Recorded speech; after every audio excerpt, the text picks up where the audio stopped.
I'm a daughter raised by a single father. As your future mother-in-law, I assure everyone that I will properly discipline her from now on. Please be at ease." Who on earth is telling us to be at ease? The big moment of my life, every woman's dream? During the wedding, a major event, the crazy mother-in-law Mary suddenly grabs the microphone looking self-satisfied. Both the guests and I are appalled. Your beloved son sitting next to me is so embarrassed, he's about to cry. "Mary, what are you thinking? Are you out of your mind?"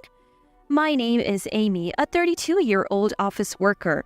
I met Potter, who's 2 years younger, on a dating app. After dating for 2 years, we decided to get married. We first went to my dad, who cried tears of joy. I naively thought Potter's parents would react the same, but that expectation was quickly dashed. "No way, I don't approve. Someone you met through such an obscure method and moreover from a single parent? I won't accept it." I was taken aback by the uniquely outrageous Mary. Contrary to her father-in-law, Thomas said, "Hey, that's rude. Sorry, Amy. I still can't let go of my child. Please, take good care of Potter." I had heard Mary was a bit overprotective, but this was beyond my expectations. She's like a monster. Potter is an only child, and Mary and Thomas married late. Mary was 42 when Potter was born. Nowadays, meeting through a dating app is not unusual, but it seems they have a strong impression that no good people come from online meetings. Furthermore, they seem to really dislike the fact that I was raised by a single parent. Children of divorced parents have higher divorce rates. I don't want Potter to go through that sadness. What an absurd claim. I thought, where did she get that information? But it was clear Mary cared deeply for Potter. As she continued her high-handed attitude, I couldn't help but give a wry smile. "Enough already. You don't know anything about Amy. Her mom didn't divorce. She passed away in an accident." Reacting to Peter's words, Mary said, "Oh, is that so? But still," she seemed about to complain when Thomas finally lost his temper. "Potter is already 30 years old. Isn't it time you let go?" Mary didn't seem fully convinced, but somehow we managed to get their blessings for our marriage. That's when my days of hell began. After the family meeting, I moved in with Potter. Mary's demeaning attitude was overwhelming even during that meeting. My parents, unlike Mary and Thomas, married early. I was born when Dad was just 20. Mary seemed bothered by this too. "Leonard, having Amy at 20, you must have been quite the character in your youth," she said. Thomas, exasperated by her words, said, "What an impolite thing to say. Leonard, I apologize for Mary. We are relieved and happy that someone as responsible and lovely as Amy has chosen Potter." And he said something that made me happy. Mary may have thrown rude words, but Dad had been earnestly working hard since graduating high school, even after Mom passed away. "I'll never love anyone more than Effie," he would always say, continually cherishing Mom. I felt nothing but disgust for Mary, who judged Dad solely based on his age and appearance. Dad just laughed it off, but he reached out after the meeting. "Mary is quite unique. But are you okay, Amy?" He worried. I had some concerns, but I wasn't living with Mary, so I thought I could manage. The first morning living together arrived. My phone rang at 4 a.m. "What? An alarm? A call?" "Yes?" I answered grudgingly.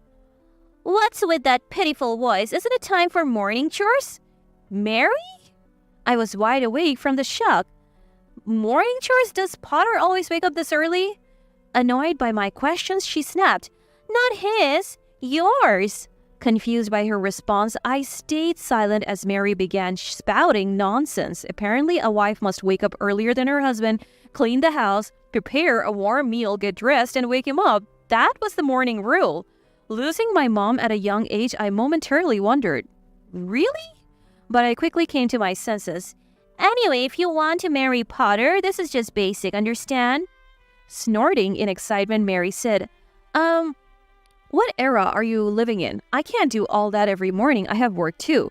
Potter said he's fine with a light breakfast and I'll try to do the cleaning on my days off without overexerting myself. I apologized briefly and went back to sleep. I felt a bit rude, but Mary calling early in the morning with her bizarre rules was pretty rude too, so I figured we were even as I drifted back to sleep. Unsurprisingly, I overslept because of the weird wake-up call. That's what I've been saying, I'm fine, just stop it already. Potter seemed quite angry on the phone. Apparently, Mary, unable to bear that I didn't answer her call, phoned Potter and ended up getting scolded by him. Potter apologized to me profusely. Potter is on my side. Everything will be okay. That alone reassured me. After that day, I didn't hear from Mary again. I heard later that Potter had talked to Thomas, and Mary got a serious talking too. Though I thought Mary was odd, I was too busy to deal with her. The reason was the wedding preparations. Wedding ceremonies are fun to watch, but being on the organizing side was overwhelming with so many decisions to make. I wanted to decide everything with Potter, but then he said, I'm fine with anything. The bride is the star of the wedding, right? I'm just a supporting role, so I want the wedding to be how Amy wishes. He said it like he had made a great point, which made me furious. Huh? A supporting role? What do you mean? Is it my wedding alone? My frustration exploded and I burst into tears. Seeing me cry, Potter looked panicked. No, that's not what I meant. I'll work hard on the wedding preparations too. Let's make it a wonderful ceremony. And he said after that, Potter made sure to attend every wedding meeting with me on his days off. Though we had been drifting apart recently, we started laughing together again like before. Then came the day I was most looking forward to, choosing the wedding attire. I still haven't forgiven what happened that day. I was shocked when I arrived, because Thomas and Mary, whom I hadn't seen in a while, were there. It's been a long time. Why are you here today? Unable to hide my confusion, my smile turned strained. Why? When I talked to Peter yesterday, he said it was the dress selection day today.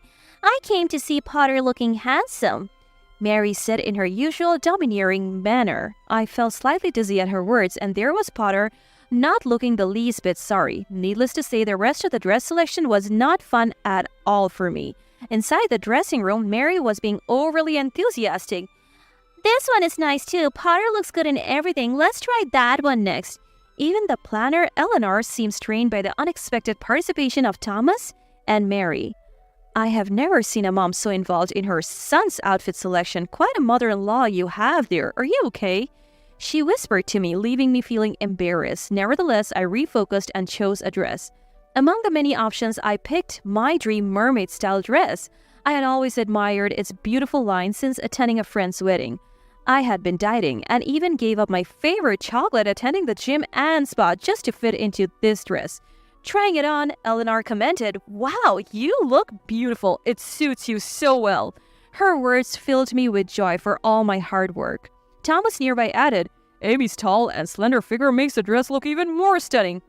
Hearing this, Mary approached and said, "Oh no, what a vulgar dress. It's showing off your body too much. Are you trying to attract men's attention or what?" Her command was incredibly rude. "Not at all. This is a popular dress and suits her very well." Eleanor quickly intervened, but Mary was not listening. "At our wedding, my brothers will be there too. Do you want to make a fool of me with such an indecent daughter-in-law? That's why I didn't want this marriage in the first place." After all the days off I took for the appointments, after all the dieting, my dream dress was being called vulgar? Am I really becoming part of this family? This is impossible, right?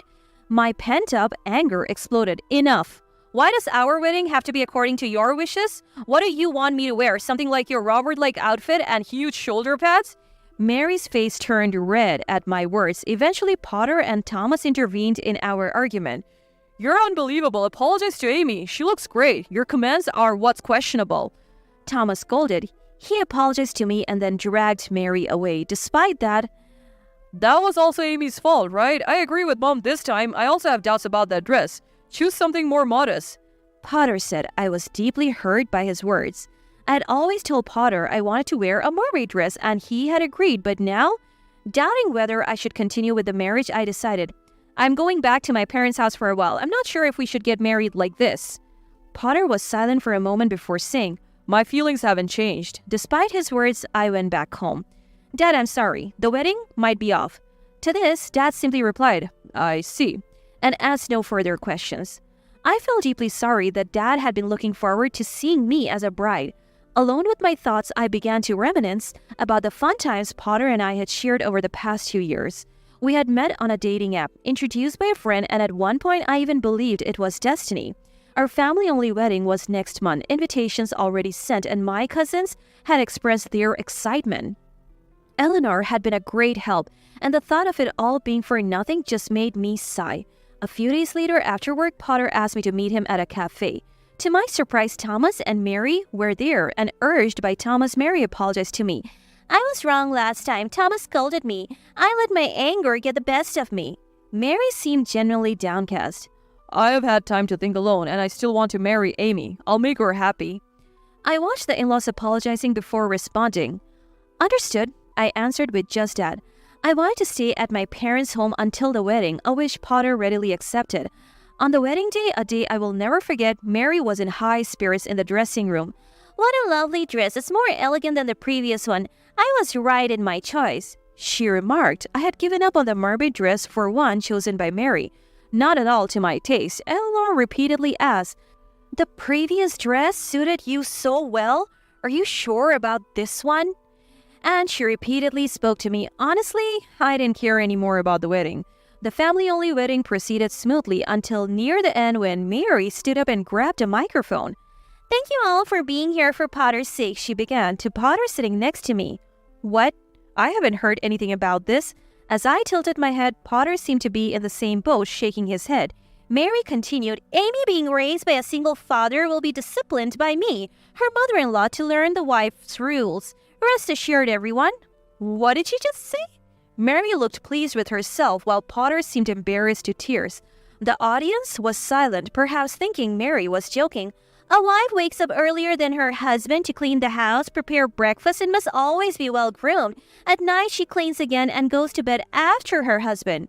She proudly recounted the same things she had told me on the phone before. The guests showed visible disgust, and even Potter's relatives had strange expression. This is absurd. I watched Mary's one-woman show, wondering if this was her idea of revenge. It was utterly pointless. At this moment, Thomas, sitting next to Mary, interjected. Is that all you wanted to say?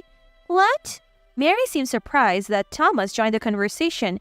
I'm speaking now. Be quiet, she snapped. No, I have had enough. Do you even have the right to lecture others? You used to be diligent with chores when Potter was home. But what about now?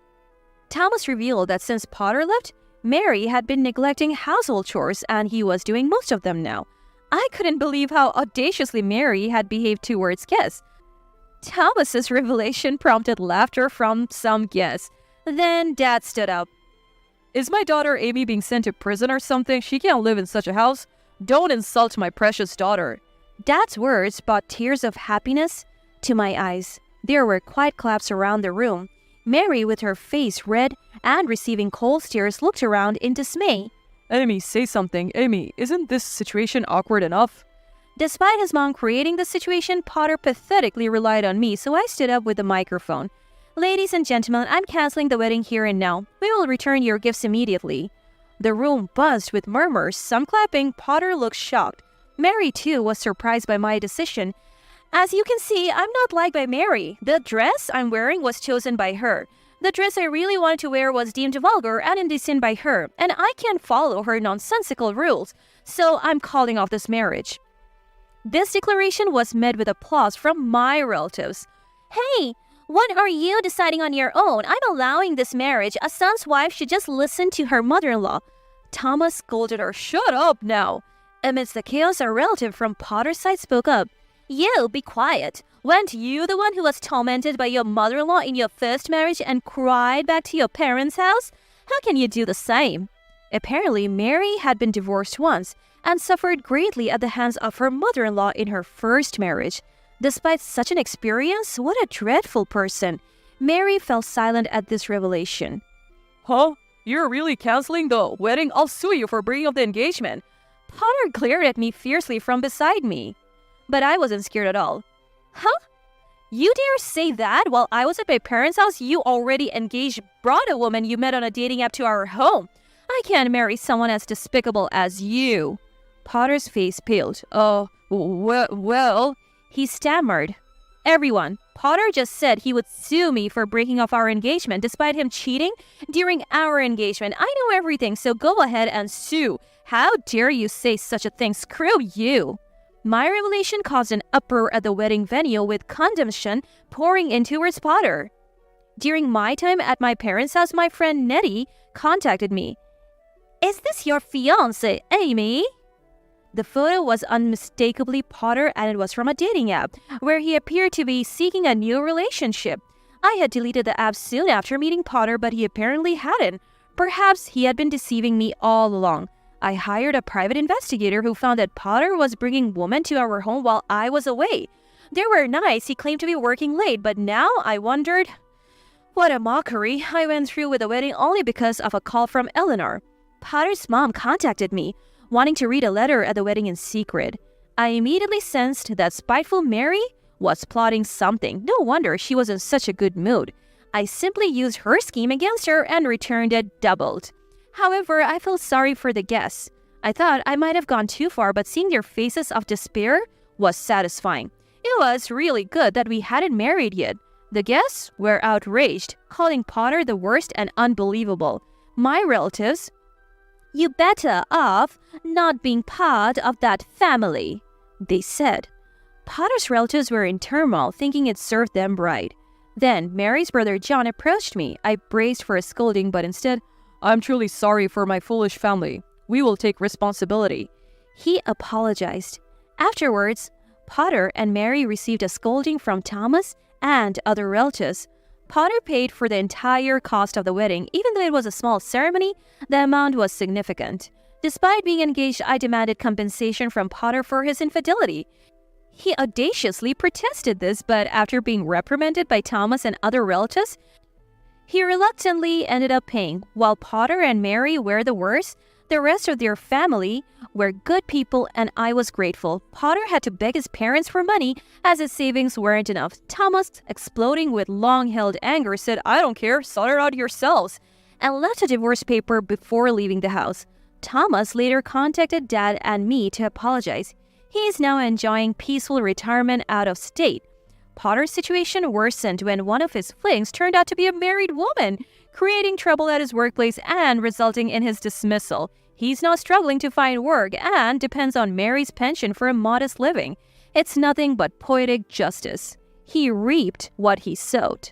Years later, a friend introduced me to someone and I remarried. I finally wore my dream mermaid dress at my second wedding. When moving out of state for my husband's job made me sad, Dad said, Amy, make sure you're happy this time. I assured him with a smile, "Of course."